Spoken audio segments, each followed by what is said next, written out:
और चलिए ब्रेक के बाद एक बार फिर बुलेटिन की शुरुआत करेंगे, बात करेंगे मिडिल ईस्ट की। और मिडिल ईस्ट से जुड़ी बड़ी खबर आपको ये बता दे कि ईरान जंग में अमेरिका अब अकेला पड़ता हुआ नजर आ रहा है। ब्रिटेन ने जंग में शामिल होने से इनकार कर दिया है। ब्रिटेन के पीएम कीर स्टारमर का बयान सामने आया और ब्रिटिश सेना को मरने नहीं भेजूंगा, ये स्टारमर की ओर से कहा गया है। तो देखिए, दुनिया की राजनीति में एक बहुत बड़ा भूचाल आ गया है। दरअसल ब्रिटेन के पीएम है कीर स्टारमर, जिन्होंने अमेरिका को सीधी तौर पर से चुनौती दे दी है। उन्होंने अमेरिकी राष्ट्रपति डोनाल्ड ट्रंप को बहुत करारा जवाब दिया। स्टारमर ने साफ ये कह दिया है कि वो ब्रिटिश सैनिकों को पश्चिम एशिया में ईरान के खिलाफ जंग में मरने के लिए नहीं भेजेंगे।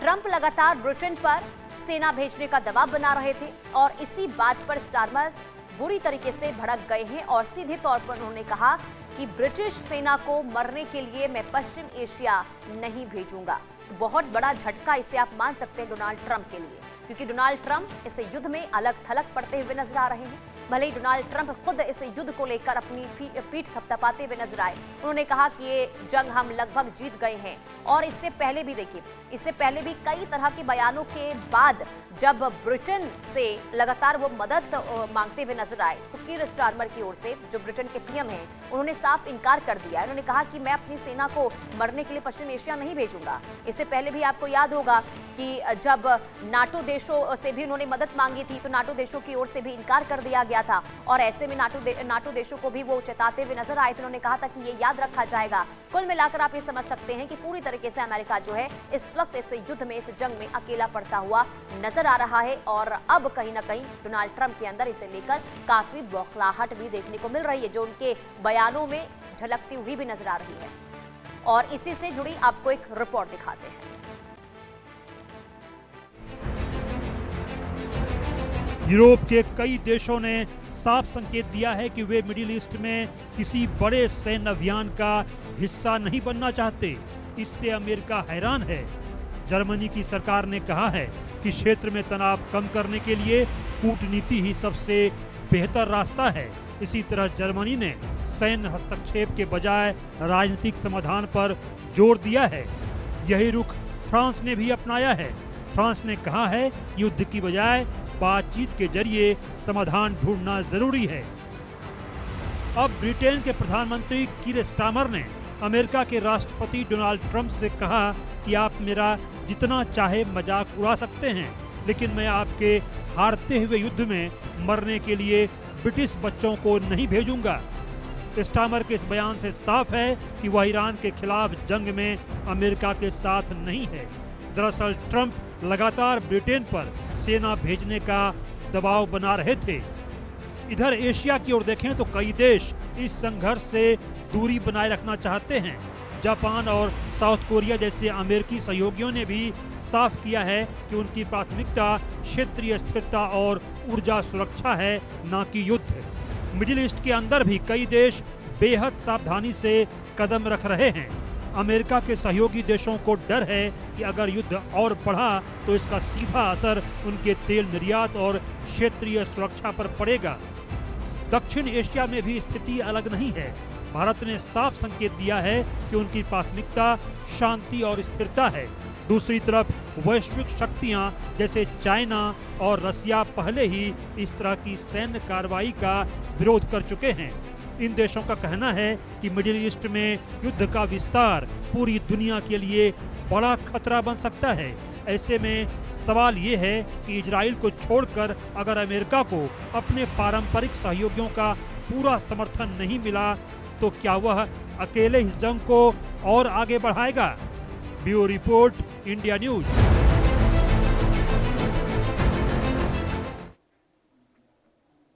और हमारे साथ मेहमान जुड़ चुके हैं कर्नल टीपी त्यागी, रक्षा विशेषज्ञ के तौर पर, और रवि अरोड़ा, विदेश मामलों के जानकार हमारे साथ जुड़ चुके हैं। बहुत स्वागत है, गुड मॉर्निंग आप दोनों को। और सबसे पहले सर मैं आपके पास आऊंगी, कर्नल टीपी त्यागी सर, क्या अमेरिका इस वक्त देखिए अलग थलग पड़ता हुआ नजर आ रहा है क्या? क्योंकि ये पहली बार नहीं है जब ब्रिटेन की ओर से इस तरीके से सीधे तौर पर इनकार कर दिया गया कि हम अपने सैनिकों को नहीं भेजेंगे। इससे पहले नाटो देशों का क्या रुख रहा था वो भी सबने देखा। तो समझ क्या पा रहे, क्या स्थिति है इस वक्त अमेरिका की इस जंग में? देखिए, ये तो साफ है कि अमेरिकन प्रेसिडेंट को करीब करीब सभी देशों ने मना कर दिया। यूरोपियन देशों ने भी मना कर दिया जापान ने भी, ऑस्ट्रेलिया ने भी, साउथ कोरिया ने भी, भारत ने भी कह दिया कि हम तो शांति के पुजारी हैं। चीन और रशिया तो पहले से ही कह रहे थे। जी। लेकिन ये सफिशिएंट नहीं है। मान लीजिए सबने मना कर दिया, जिस तरकीब से मना किया वो समझने की बात है। ब्रिटेन के प्राइम मिनिस्टर कह रहे हैं कि हम अपने बच्चों को आपके युद्ध में मरने के लिए नहीं भेजेंगे। यानी पूरा का पूरा नाटो बुरी तरह से डरा हुआ है ईरान से। मरने के लिए वो पहले ही एज्यूम कर रहे हैं। यही बात मैं पहले से कहता रहा हूँ कि नेटो कंट्रीज, अब डोनाल्ड ट्रंप का कहना सही है कि वो डरपोक हैं, कमजोर हैं, कागजी शेर हैं। ऐसे समय में जो बाकी डोनाल्ड ट्रंप ने जितनी भी गलतियां की हो मान लिया, वो कितना भी मर्क्यूरियल लीडर हो मान लिया, लेकिन वो युद्ध किसके लिए इस समय कर रहा है, ये पॉइंट के ऊपर क्या स्ट्रेट ऑफ हॉर्मुज को खुलना चाहिए। स्ट्रेट ऑफ हॉर्मुज में अब तक लोग केवल तेल तेल की बात कर रहे थे। वो ये नहीं समझ रहे कि इस तेल के अलावा यहाँ से 30% फर्टिलाइजर भी जाता है, व्यापार होता है। जी। यहाँ से 30% हीलियम का भी व्यापार होता है। अब अगर हीलियम नहीं है तो आपके अस्पतालों में एमआरआई नहीं हो पाएगा, और अगर फर्टिलाइजर नहीं है तो अन्न पैदा नहीं हो पाएगा। यानी कि संकट कितना बड़ा है। और ऊपर से एक ईरान का पैटर्न रहा है लड़ाई का, यानी कि जो इजराइल या अमेरिका अटैक करते हैं उसी तरह का वो करता है। जी। इन्होंने स्कूल पे किया, उसने किंडरगार्टन पे किया। इन्होंने वहां पे एनर्जी ठिकानों पे किया, उसने एनर्जी ठिकानों पे किया। इन्होंने न्यूक्लियर ठिकानों पे किया, उसने न्यूक्लियर ठिकानों पे किया। अब जो अटैक किया गया है वो 2 यूनिवर्सिटीज पे किया गया है और एक वाटर सोर्स पे किया गया है। और वो वाटर सोर्स कितना बड़ा है, 1 करोड़ लीटर। 1 करोड़ लीटर। अब अगर वो वाटर सोर्स का, अब उसने भी वापस कहा कि हम भी जो अमेरिकन लिंक्ड यूनिवर्सिटीज है मिडल ईस्ट में, हम उन पर अटैक करेंगे। यानी कि आने वाले समय में पानी के ऊपर अटैक, वहां की शिक्षा यानी कि यूनिवर्सिटीज के ऊपर अटैक कितना बड़ा होगा, नुकसान पूरी दुनिया को। पूरी दुनिया के नुकसान के लिए अपने आप को दुनिया में इंटरनेशनल कम्युनिटी कहने वाले लोग अगर ऐसे समय में स्ट्रेट ऑफ हॉर्मुज को खुलवाने के लिए काम नहीं करेंगे तो फिर कब करेंगे। सवाल ये है। जो ह्यूमैनिटी की बात करते हैं वो ह्यूमैनिटी में ये नहीं समझ रहे कि कितना बड़ा नुकसान होने वाला है। ऐसे में सबको मिलके इसे खुलाना चाहिए। आपस में एक दूसरे से रंजिश उसे बाद में करते रहेंगे।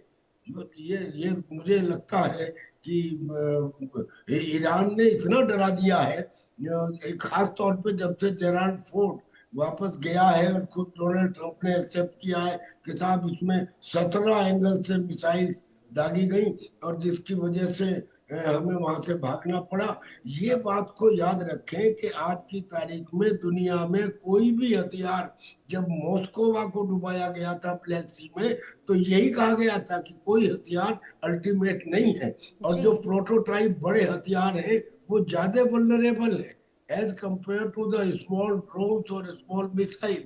तो ये दुनिया को अब समझना होगा और दुनिया को एक साथ आना होगा। अगर कांटा लग जाता है तो कांटे को निकालने के लिए कांटे का ही इस्तेमाल करना पड़ता है। यानी कि इस वक्त या तो ईरान के ऊपर प्रेशर बनाए, नहीं बनता है तो फिर उसके साथ लड़ाई ही जरूरी है ताकि हॉर्मुज को खुलवाया जा सके। बिल्कुल। और देखिए, हॉर्मुज को लेकर लगातार क्या रुख रहा है ईरान का, ये सभी जानते ही हैं। और अब क्योंकि बार बार जब अमेरिका की ओर से चेतावनी दी जाती है तो और भी ज्यादा आक्रामक ईरान नजर आता है। इजरायल हमले करता है तो इसके बाद और भी ज्यादा आक्रामकता दिखाता है ईरान, जो आपने भी कहा। लेकिन रवि अरोड़ा सर, जरा आप ये समझाइए कि अब क्योंकि 1 महीना पूरा बीत चुका है, हम देख रहे हैं कि लगातार देखिए जो चाहते थे डोनाल्ड ट्रंप, जो अमेरिका चाहता था, जो इजराइल चाहता था, वो तो लग नहीं रहा कि इस युद्ध में दोनों देश हासिल कर पाए हैं। लेकिन क्या इन सभी देशों को इस बात का कोई अंदेशा नहीं है कि हमले अगर इसी तरीके से जारी रहते रहे तो आखिर कितना नुकसान होगा, ना सिर्फ इन देशों का बल्कि बाकी देशों पर भी असर पड़ रहा है? क्या इन्हें यह समझ नहीं आ रहा है? पुनीता जी, पूरी दुनिया समझ रही है। सबसे बड़ी बात यह है कि जिस प्रकार से आप समझिए कि आज दुनिया के अंदर किसी भी मुल्क के अंदर जब युद्ध होता था तो यह बात तय होती थी कि अमेरिका किसके साथ खड़ा है। लेकिन आज अमेरिका के राष्ट्रपति डोनाल्ड ट्रंप लगातार पूरी दुनिया से आह्वान कर रहे हैं न सिर्फ नाटो देशों से बल्कि पूरी दुनिया से उन्होंने आह्वान किया कि किस प्रकार से स्टेट ऑफ हार्मुज को लेकर वो आगे आए, पर उनके साथ कोई खड़ा नजर नहीं आ रहा, वह पूरी तरह से अकेले नजर आ रहे हैं। मतलब साफ है कि डोनाल्ड ट्रंप ने अमेरिकी साख को पूरी तरह से गिरा कर रख दिया है, और वो उनका शायद यही कारण है कि जिस प्रकार से उनकी सनक कहीं ना कहीं दुनिया को एक नए रास्ते पर लेकर जा रही है। जिस प्रकार से उन्होंने वेनेजुएला पर कब्जा किया, जिस प्रकार से उन्होंने ईरान पर हमला किया, बात अब क्यूबा की चल रही है, मतलब और कभी वो ग्रीनलैंड की बात करते हैं। मतलब सिर्फ उन्होंने ऐसा नहीं है मिडिल ईस्ट को, मतलब तेल के इस खेल के अंदर जिस प्रकार से उन्होंने मिडिल ईस्ट के कई देशों को सुरक्षा देने के नाम पर युद्ध में झोंक रखा है, और की तरफ से जवाबी कार्रवाई नहीं हो रही है। लेकिन क्योंकि जितने मिलिट्री बेस है अमेरिका के, वहां पर जिस प्रकार से ईरान हमले कर रहा है, उसके बाद कहीं ना कहीं जबरदस्ती कई मुल्क इसके अंदर आ चुके हैं। लेकिन सच्चाई यह है कि आज अमेरिका के साथ शायद मिडिल ईस्ट के वो देश भी नहीं चाहते कि इस प्रकार से जंग आगे बढ़े, लेकिन मजबूरी बन चुकी है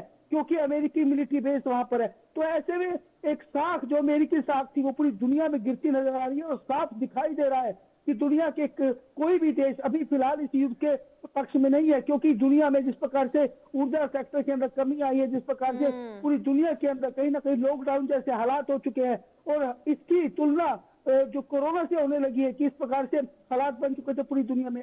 मतलब साफ दिखाई दे रहा है कि दुनिया के बढ़ते स्तर को बढ़ते विकास को रोकने में यह काम कर रहा है जिस प्रकार से युद्ध किया गया है। तो ऐसे में कहीं ना कहीं पूरी दुनिया आज समझ भी रही है, और डोनाल्ड ट्रंप के खिलाफत करके कहीं ना कहीं जिस प्रकार से ब्रिटेन के प्रधानमंत्री ने स्पष्ट कर दिया, जबकि अभी जिस प्रकार से पीछे लग रहा था कि शायद वो साथ खड़े हो जाएंगे अमेरिका के, लेकिन अब जिस प्रकार से उन्होंने स्पष्ट कर दिया और वो नाराज भी नजर आ रहे हैं। तो ऐसे में वो अपने जो ब्रिटिश बच्चे हैं उनको जब वो बात कर रहे हैं तो मतलब साफ उनको नजर आ रहा है कि यह युद्ध सिर्फ अब युद्ध नहीं रहा, यह पूरी तरह से कहीं ना कहीं यह हारा हुआ युद्ध है अमेरिका का। और डोनाल्ड ट्रंप बार बार अपनी तारीफ अपनी पीठ थपथपा रहे हैं उन्हें, तो जबकि अभी उनके ही देश में अमेरिका में भी कहीं ना कहीं विरोध फूटना शुरू हो चुका है। मैं आपको दिखा दूंगा थोड़े दिन में कि किस प्रकार से अमेरिकन पर जब हमले हो रहे हैं जिस प्रकार से, तो ऐसे में कहीं ना कहीं अंदरूनी आवाज उठनी शुरू हो जाएगी, और कई अधिकारी इस्तीफा भी दे चुके हैं। तो ऐसे में यह साफ दिख रहा है कि डोनाल्ड ट्रंप बिल्कुल अकेले पड़ चुके हैं, और शायद जिस बार बार वो कहते हैं कि नोबेल शांति पुरस्कार उन्हें ही मिलना चाहिए था, मतलब साफ है कि वो अपनी तारीफ करके जिस प्रकार से दुनिया पर तेल के नाम पर हमले कर रहे हैं, और खासकर सुरक्षा जिन देशों को उन्होंने देनी चाहिए थी, आज वही सारे देश कहीं ना कहीं शिकार हो रहे हैं इस युद्ध का। तो मतलब आज अमेरिकी साख को पूरी तरह से बट्टा लगाने का काम जो किया है वो सिर्फ और सिर्फ डोनाल्ड ट्रंप ने किया है, और इसका खामियाजा उनको क्योंकि वहां की जनता देगी, क्योंकि ऐसा लग रहा है कि जिस प्रकार से देखिए भारत की बात जब हम करते हैं तो भारत के रिश्ते इजराइल से भी अच्छे हैं। भारत ने भी सऊदी अरब के क्राउन प्रिंस से भी बातचीत की है, और ईरान से भी भारत लगातार बातचीत जारी रखे हुए है।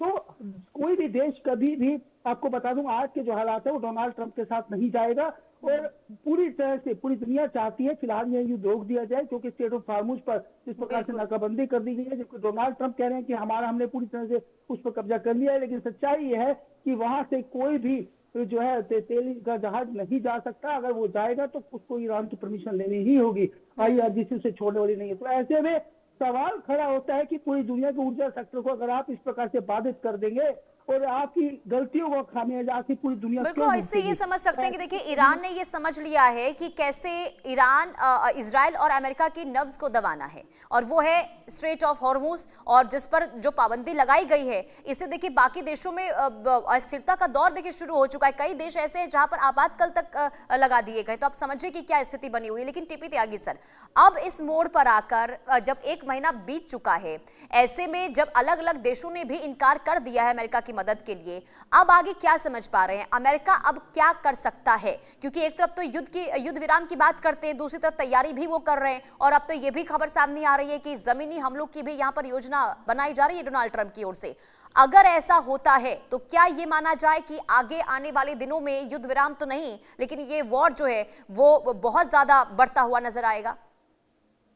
जी बिल्कुल सही कह रही हैं आप, बिल्कुल सही कह रही हैं। देखिए ईरान जो है, ईरान का एरिया है 20 लाख स्क्वायर किलोमीटर, जो खर्ग आइलैंड है उसका एरिया है 20 स्क्वायर किलोमीटर, यानी कि खर्ग एक छोटा आइलैंड है as compare to Iran is a big country. जी। तो ईरान में मेनलैंड में ग्राउंड ऑपरेशंस करने का मैं समझता हूँ सवाल ही नहीं उठता। कोई पागल आदमी ही वहां पे ऐसा करेगा, क्योंकि वहां पे ज्योग्राफिकल कंडीशंस ऐसी हैं।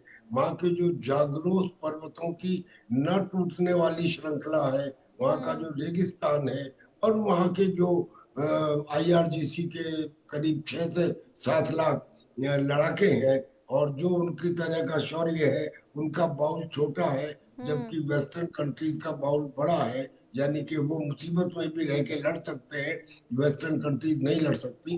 तो ईरान में तो लगता नहीं, और इतिहास भी बताता है कि आज तक कोई ईरान के ऊपर विजय नहीं कर पाया, अलावा उसके थोड़े से हिस्से खुरासान पे मंगोल्स के अलावा 6वीं 7वीं शताब्दी में। अब बात बचती है कि खर्ग आइलैंड के ऊपर वो कर सकते हैं, वो कर सकते हैं, उसमें सफल भी हो सकते हैं, क्योंकि वो छोटा आइलैंड है। ईरान के पास बेशक 6 लाख आदमी है, और ये केवल 50,000 ट्रूपर्स का इस्तेमाल करेंगे, लेकिन क्या वो 6 लाख आर्मी उस 20 स्क्वायर किलोमीटर के एरिया में तैनात की जा सकती है? सवाल ही नहीं उठता, क्योंकि उन्हें डिग इन करना पड़ता है, कम रहते हैं, तो एरिया ऑफ डिप्लॉयमेंट भी तो चाहिए। इट जी। मीन्स कि अमेरिका अपने वो जो उसके यूएसए त्रिपोली है, और जो और 3 डिस्ट्रॉयर शिप्स हैं, एम्फीबियस शिप्स हैं, उससे हमला कर सकता है। लेकिन हमला करने के बाद, ऑक्यूपाई करने के बाद भी उसको काफी समय तक रिटेन नहीं कर सकता, क्योंकि वहां से करीब 25 किलोमीटर दूर ईरान है, और ईरान की आर्टिलरी की डायरेक्ट रेंज में ये जगह होगी, तो लंबे समय तक उसको ऑक्यूपाई करके नहीं रख सकता।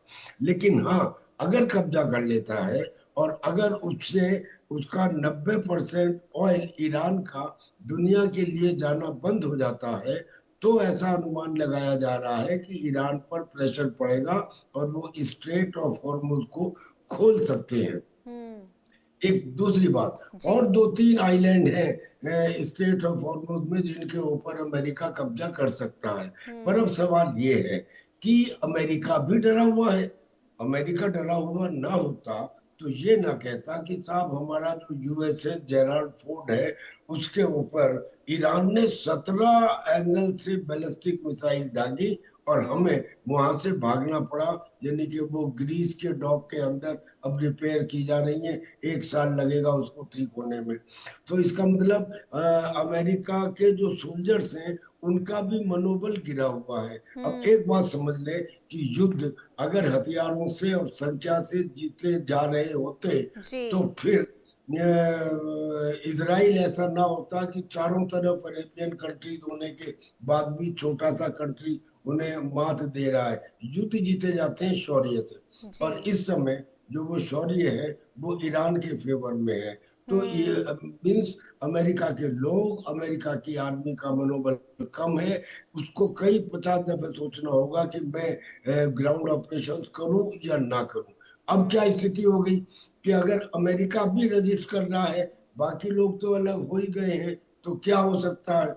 ये हो सकता है कि ऐसे में जो भी कंट्रीज हैं, यानी कि खास तौर पे जो टर्की है, जो इजिप्ट है, जो और मिडिल ईस्ट कंट्रीज हैं, ये सब इकट्ठे मिलके किसी तरह से ईरान और अमेरिका के बीच में एक डिप्लोमेटिक, जैसा पाकिस्तान कह भी रहा है, जी। पाकिस्तान बेशक हमारा दुश्मन कहा जाए, लेकिन अगर वो इस मामले में सक्सीड होता है तो हम उसे सपोर्ट करेंगे। और यहाँ के लोग अगर ये कहेंगे नहीं साहब नहीं, पाकिस्तान ने कुछ नहीं किया, अरे अगर पाकिस्तान को एक आध सक्सेस इसमें मिल जाती है, तो एक पहाड़ में से अगर 2-4 बोल्डर टूट के गिर जाए, तो उससे हिंदुस्तान जैसे पहाड़ का कद कम नहीं हो जाता। माय ठीक है। पॉइंट इज कि we should also support it, और भारत ने कहा भी है कि हम शांति चाहते हैं, और बिल्कुल। ये इसलिए जरूरी है, ये इसलिए पॉलिटिक्स को छोड़ दिया जाए इस वक्त, ये ह्यूमैनिटी के लिए जरूरी है। एक नहीं, पूरी दुनिया इफेक्ट हो रही है। मैंने आपको बताया, एमआरआई जो है वो नहीं हो पाएगा, फर्टिलाइजर से खाना नहीं बन पाएगा, और जो तेल है वो नहीं होगा, और अब तो जी। पानी के सोर्सेज पर अटैक होने लगा, पानी नहीं मिलेगा, और एक सबसे बड़ी डेंजरस डायमेंशन अब डेवलप हो गई है। दरअसल में बिल्कुल। जो कृष्णा न्यूक्लियर प्लांट है, ये पर्शियन गल्फ के किनारे पर है। इसके ऊपर इसराइल ने 2-3 बार अटैक किया है। उसमें अगर रेडिएशन